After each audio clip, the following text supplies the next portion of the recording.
अच्छा, तो last time हम लोग जो वो पढ़ रहे थे सर्कुलेटरी सिस्टम के बारे में, ठीक है। तो आज हम लोग पढ़ेंगे थोड़ा सा, मतलब उसी चीज़ को कंटिन्यू कर रहे हैं लेकिन टॉपिक से थोड़ा सा हट के सर्कुलेटरी फ्लूइड को यानी ब्लड को पढ़ रहे हैं, ठीक है।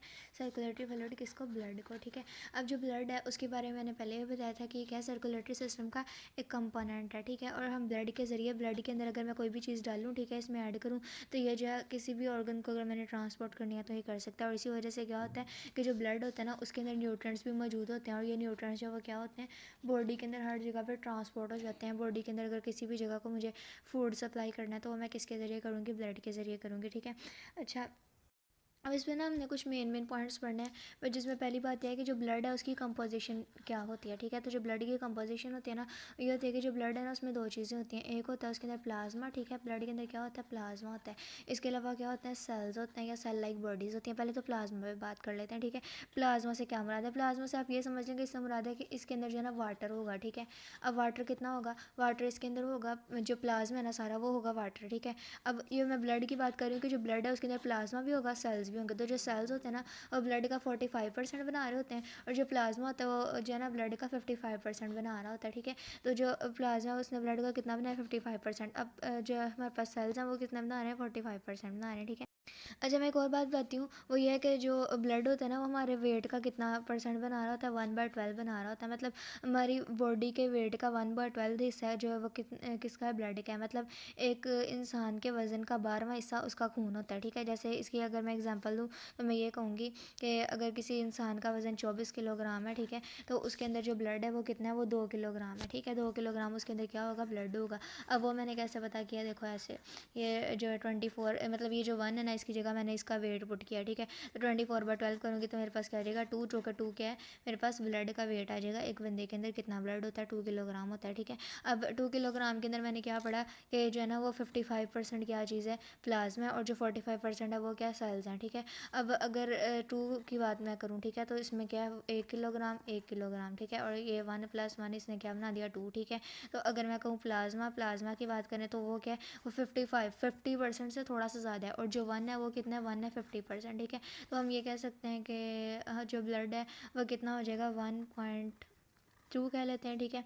और 1.2 और साथ में 0.8 किलोग्राम जो है वो क्या हो जाएगा हमारे पास? 0.8 किलोग्राम हो जाएगा हमारे पास सेल लाइक बॉडीज़, ठीक है। और ये मेरे पास कितना बन जाएगा? 2 किलोग्राम फिर से, ठीक है। तो 2 किलोग्राम टोटल ब्लड है, इसमें 0.8 किलोग्राम जो है मेरे पास सेल्स हैं, और जो 1.2 किलोग्राम है वो क्या मेरे पास चीज़ है? वो मेरे पास है प्लाज्मा, ठीक है। मतलब जो प्लाज्मा है ना वो तकरीबन अप्रॉक्सीमेटली कितना है? 1 किलोग्राम प्लाज्मा होता है, ठीक है, 2 किलोग्राम ब्लड के अंदर, ठीक है। अच्छा, अब जो मैं बता रही थी कि जो है ना वो ब्लड का क्या होता है? 12वां हिस्सा होता है बॉडी का, ठीक है। अब अगर बॉडी का 12वां हिस्सा जो है वो ब्लड होता है, ठीक है, बॉडी का 12वां हिस्सा ब्लड होता है, तो अगर किसी इंसान का वज़न हम फ़र्ज़ कर लेते हैं 100 किलोग्राम होगा, तो उसका जो ब्लड है वो कितना होगा? वो उसके अंदर 12 किलो होगा। मतलब असल में दूसरे लफ्ज़ों में वो ये कह रहा है कि अगर किसी इंसान का जो वेट है वो क्या हो रहा होगा? बढ़ रहा होगा, ठीक है। वेट जो है वो क्या कर रहा है? इंक्रीज़ हो रहा है। तो जो ब्लड है उसका भी जो वॉल्यूम है वो क्या कर रहा है? ब्लड का जो मैस है वो भी क्या कर रहा है? बढ़ रहा है, ठीक है। तो उसके अंदर जो ब्लड है वो भी क्या होगा? ज़्यादा होगा, ठीक है। ये तो मैंने बात की थी ना प्लाज्मा की, ठीक है। प्लाज्मा के अंदर होता है क्या? तो मैंने बताया था कि प्लाज्मा जो है ना वाटर वाटर समझ सकते हैं हम इसे, ठीक है। लेकिन एक्चुअली प्लाज्मा जो है ना वाटर एक्चुअली प्लाज्मा वाटर नहीं होता, उसमें 90% तक वाटर होता है, लेकिन वो टोटली वाटर नहीं होता, ठीक है। 90% वाटर होता है, उसके अलावा उसके अंदर 10% जो है ना वो चीज़ें होती हैं, कोई चीज़ें। अब वो जो चीज़ें वो उसके अंदर क्या क्या होती हैं, ठीक है। तो वो उसके अंदर डिजॉल्व सब्सटेंसेस होते हैं। डिजॉल्व सब्सटेंसेस से कौन कौन से सब्सटेंसेस मुराद है? जैसे हमारे पास अभी मैंने बताया था कि न्यूट्रिएंट्स, जो न्यूट्रिएंट्स है वो हम लोग क्या करते हैं, अगर ब्लड के अंदर किसी भी बॉडी के हिस्से की तरफ ट्रांसपोर्ट करने हो तो वो न्यूट्रिएंट्स कैसे ट्रांसपोर्ट करेंगे? प्लाज्मा के ज़रिए से ट्रांसपोर्ट करेंगे, ठीक है।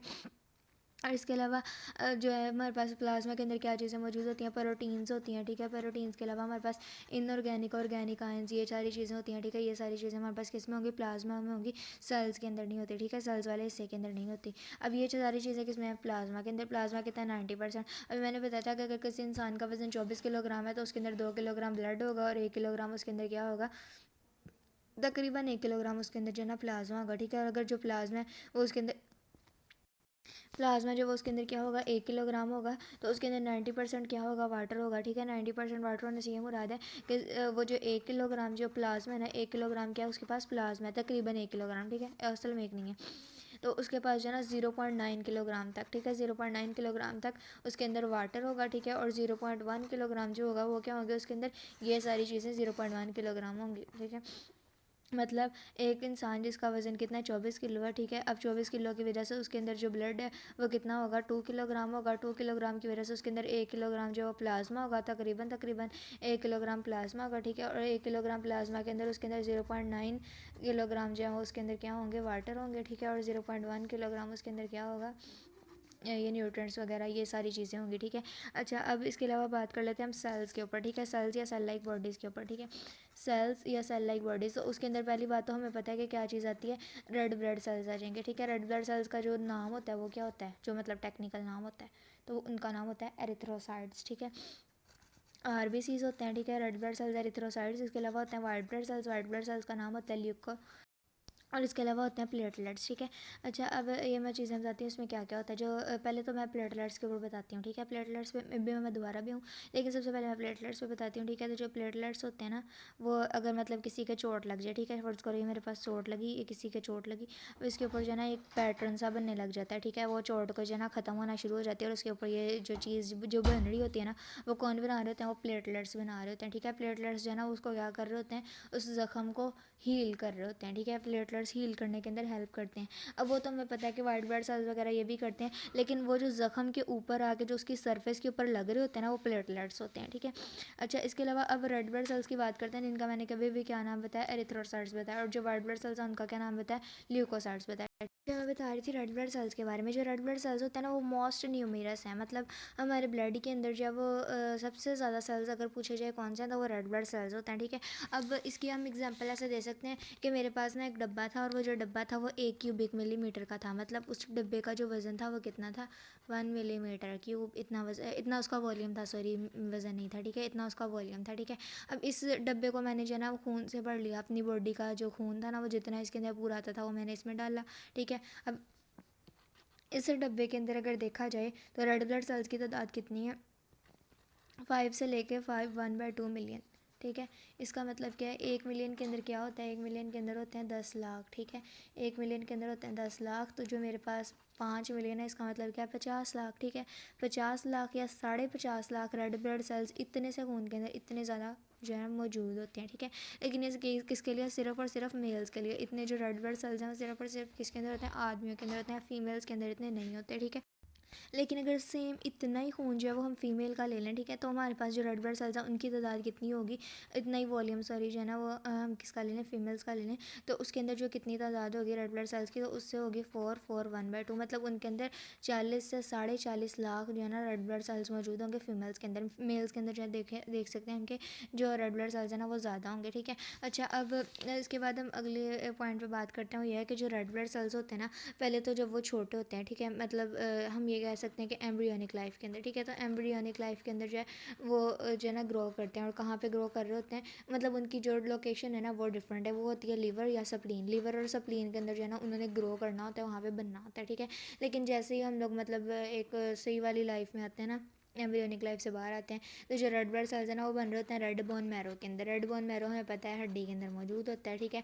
लेकिन कौन सी हड्डी के अंदर, जो हमारा एक्सियल स्केलेटन है ना, ठीक है, कौन सा skeleton, axial skeleton. Axial skeleton से क्या मुराद है, जो एक्सिस पे मौजूद है, मतलब ये एक बंदा है, ठीक है, मैं बताती हूँ, ये एक बंदा है, तो ये जो इसका एक्सिस है ना ये है इसका एक्सिस, और ये जो इसके साइड पे निकले हुए हैं ना ये इसके क्या हैं, अपेंडेजेस हैं, ठीक है, हाथ पाँव बाजू बाजू वगैरह, ठीक है। तो ये इसके अपेंडेजेस हैं, उसको हम कह देते हैं अपेंडिकुलर स्केलेटन। और जो एक्सियल स्केलेटन है ना उसके अंदर मैं बात करूँ स्टर्नम के, स्टर्नम से क्या मुराद है मैं बताती हूँ। और इसके अलावा मैं बात कर रही हूँ रिब्स की, रिब केज की, ठीक है। और इसके अलावा मैं बात कर रही हूँ वर्टिब्री की, ठीक है। ये वाली जो हड्डी है ना इसके अंदर उसके इसके रेड बोन मैरो के अंदर, इन हड्डियों के रेड बोन मैरो के अंदर रेड ब्लड सेल्स बन रहे होते हैं जब एम्ब्रियोनिक लाइफ ख़त्म हो चुकी होती है, ठीक है। अब मैं बताती हूँ कैसे। जैसे ये मेरे पास क्या है, ये मेरे पास आ रहता है स्टर्नम, ठीक है, और यहाँ पे मेरे पास क्या है, ये आ रहा है रिब केज, ठीक है, यहाँ पे रिब केज आ रहा है,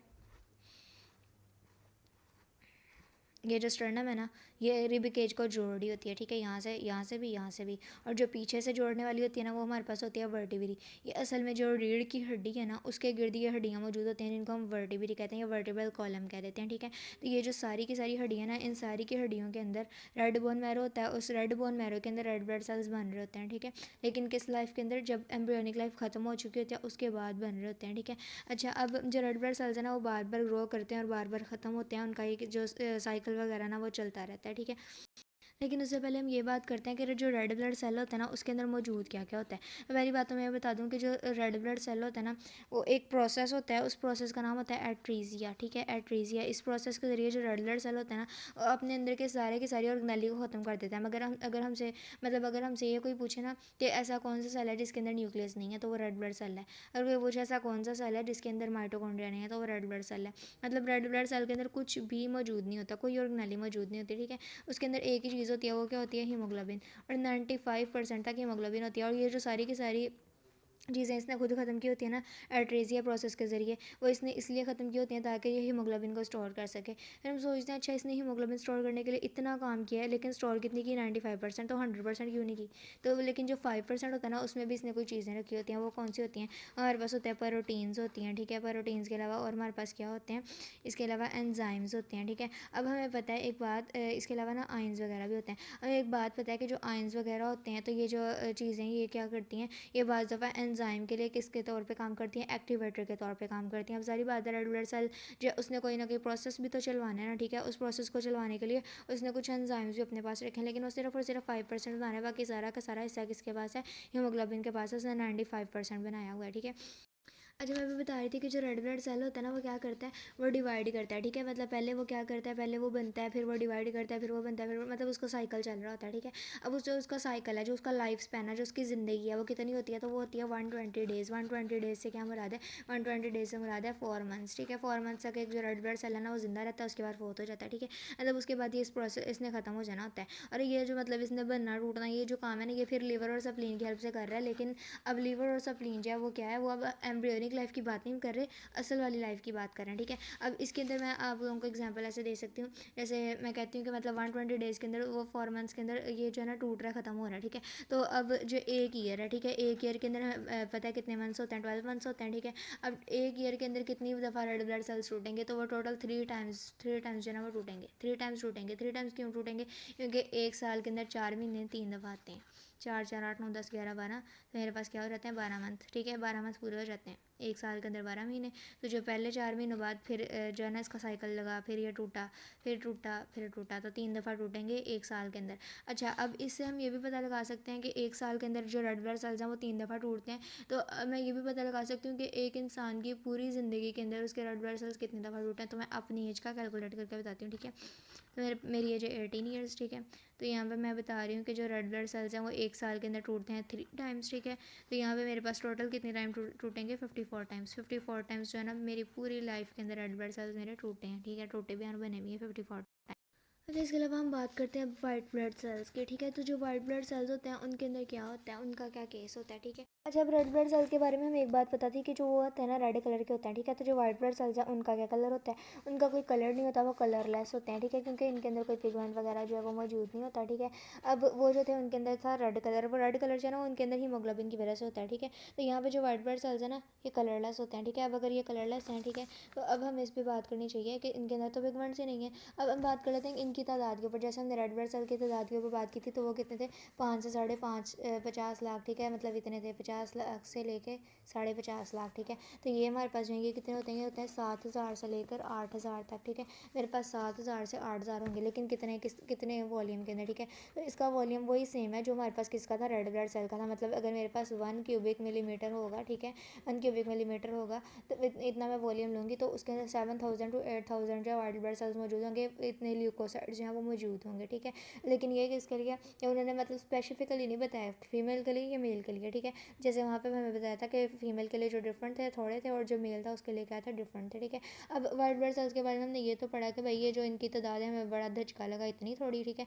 लेकिन असल में अब चीज़ क्या होती है कि इनकी तादाद तो थोड़ी है, लेकिन इनका जो साइज़ है ना वो क्या होता है, रेड ब्लड सेल से काफ़ी ज़्यादा होता है, ठीक है। साइज़ जो इनका क्या होता है, रेड ब्लड सेल से काफ़ी ज़्यादा होता है। और जो अगली बात है ना, वो ये है कि इनकी काफ़ी सारी टाइप्स भी होती हैं, ठीक है।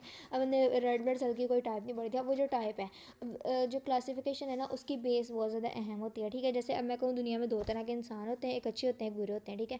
अब मैंने ये क्या किया, इंसानों की क्लासिफिकेशन की, और मैंने किस बेस पे की है, अच्छे और बुरे होने की बेस पे। तो यहाँ पे जो वाइट ब्लड सेल्स है ना, उनकी भी क्लासिफिकेशन होती है, और वो किस बेस पे होती है, ठीक है। तो वो पहली बात तो ये पहली चीज़ तो ये होती है डेंसिटी ऑफ ग्रैन्यूल्स। मैं इसी को डिस्कस करूँगी बस, ठीक है। अब डेंसिटी ऑफ ग्रैन्यूल्स के क्या मुराद है, कि जो ग्रैन्यूल हम ना दानेदार सी एक चीज़ है उसको कह देते हैं, ठीक है। मतलब आप कहने दाने दाने से ऐसी ऐसी कोई चीज़ होगी, ठीक है।